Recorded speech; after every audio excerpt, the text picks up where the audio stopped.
video is about building attention skills using clicker training. And what we're going to talk about is how we can start really working with our puppies and dogs to, one, teach them to respond to their name. When they hear their name, they'll turn and look towards the person that has said their name. Learning to ignore distractions, which is a huge problem for many puppies and dogs. They're easily distracted by things they see, hear, smell. So how can we, using positive training, get our pup to ignore something and put their attention on us instead? Also, starting to develop some impulse control, which many puppies and dogs don't have it when you first start working with them. It's a skill that's developed and comes with maturity and training. So through some simple training exercises, we can start to work on all of these different parts of training with our puppies and dogs. When I start working with my dogs, I teach them 4 basic skills to start teaching them their name, to teach them to ignore distractions, and to start working on some low-level impulse control. And they're very simple. I would suggest you, if you haven't already looked at my Introduction to Clicker Training video, I would watch that first because this is a continuation of that video. So what you're going to need for this training series is your clicker, some treats, and your dog, preferably having them in an area where they can be off leash, very little distraction, so a quiet part of your home. This isn't something you want to start doing outside. So the first skill that we always work on in class and when I work with clients is teaching our pups that when they hear their name, that they can stop what they're doing and turn and look up at the face of the person that said their name.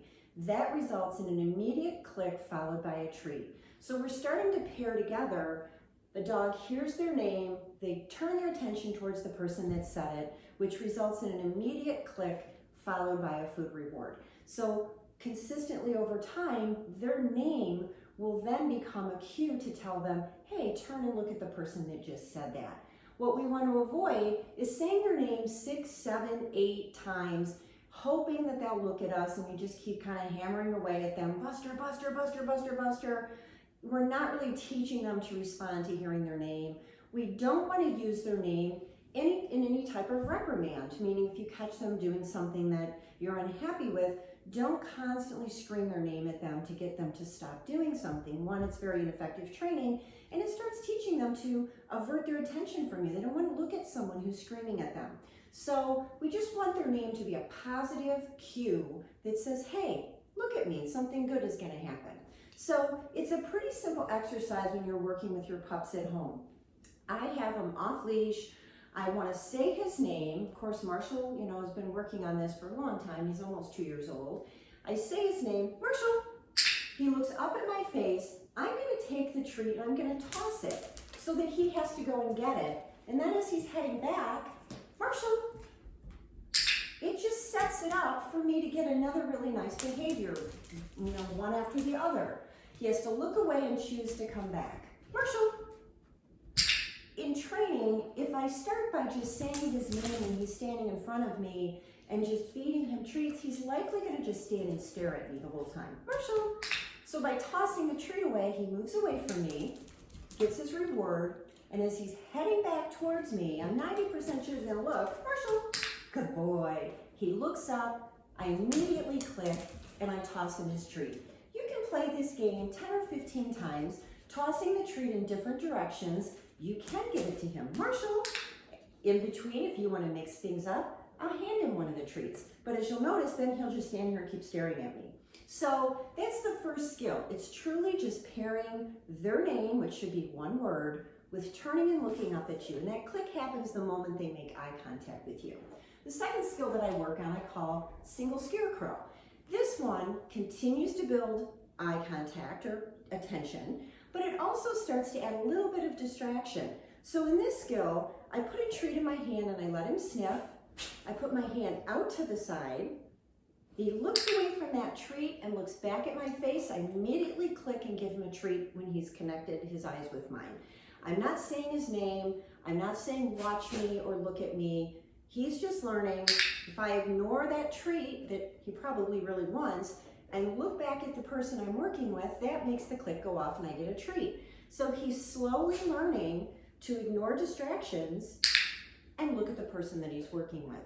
So you're just, again, reinforcing nice attention skills and starting to teach them, I know you really want what's in my hand, but if you ignore it and look at me, you're gonna get a treat. You're gonna get something good. And it doesn't require nagging and saying, leave it, watch me, look at me, watch, all kinds of different cues. It's just a quiet exercise. So the second part of this, I call the double scarecrow. And that involves having a treat in each set of hands. I'm gonna let him sniff both hands. They both come out to the side. Now, when new dog in training, their head would be bouncing from hand to hand looking at the food. I quietly stand here. When they turn and look away from the food and look at my face, that makes the click go off, and then they can have one or both treats. Now, because Marshall's been doing these exercises for a long time, he naturally is going to turn up to my face. Your pup or dog could spend 30 seconds bouncing their head between both of your hands. Stand there quietly, wait them out. Don't use your voice to try to help them. Let them problem solve and realize, I know there's food in your hand. I want the food. If I ignore you, if I ignore the treats, that's how I'm going to get the food. So that's your third skill. And the fourth one that I work on, I call it a treat trap. This one really helps pups who are struggling with learning a little bit of impulse control. In this exercise, I have a treat in my hand. I let my puppy or dog sniff it. While they're sniffing it, I lean down and I put it under the front of my shoe and I step on it. And then I stand up. I don't say anything to my dog. I just quietly wait here. He can sniff, lick, paw, whatever he wants. The moment his head turns up and looks at me, I click, I lift my foot, and I let him take the treat off the floor. Again, don't say anything. Don't say leave it, don't say watch me. I'm trying to let my pup start to problem solve and figure things out, meaning I really want what's under your foot. I'm gonna lick, I'm gonna paw, I might bark, I'm gonna get excited, I want it, I want it, I want it. How do I get it? Calm down, look up at me, click, lift your foot, let them take the treat. What you'll notice after you start practicing this exercise is that your pup calms down much quicker. That frantic need to get the treat lessens to a few seconds, just like with Marshall. So by practicing these skills, you can really instill some great attention skills. You can start helping your pup learn to ignore distractions in the house, out in public, wherever you go with them. And you can start helping them learn that getting amped up and really, just harassing you for something is not how they're going to get it. That, you kind of want a polite way of asking, can I please have that? And that just involves either sitting in front of you or just keeping their mouth and their paws off of you instead of demanding things. None of this requires physical force at all. I don't have a collar on Marshall. He doesn't have a leash on. I'm not touching him or making him do any of these things. He's learning through this training process that paying attention to me is a great thing.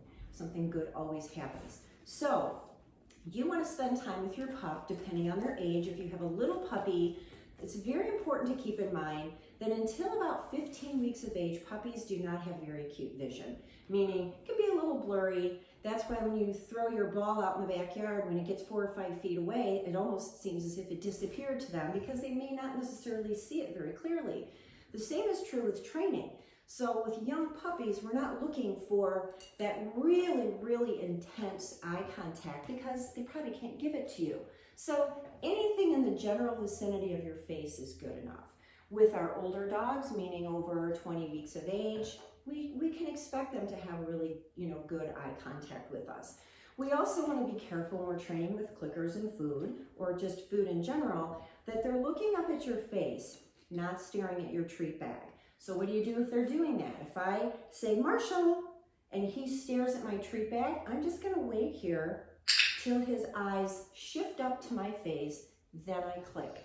Patience is key to doing good training, meaning we can be very impatient. We say something, we want it to happen in a split second. Have to give our puppies and dogs time to process what's going on, to think about it, and to learn. We can't assume that they're going to just rifle things off seconds after we say it, not in the early parts of training. So I would encourage you to practice this a few minutes each day, a couple minutes in the morning, a couple minutes at night. Start in a house where there's very little distraction, and then when your pup is doing really well, then practice in the backyard, practice in the front yard, Practice if you go to the vet, if you're sitting in the exam room or in your waiting room. Anywhere you can gradually add in some distractions, but don't go from a quiet area and then take them out to the dog park and suddenly expect them to start working. Dogs don't generalize quickly, and they don't always work well around distractions, so you've got to give it time. But this is the foundation of all of our training. So take your time, have fun, and work on those skills.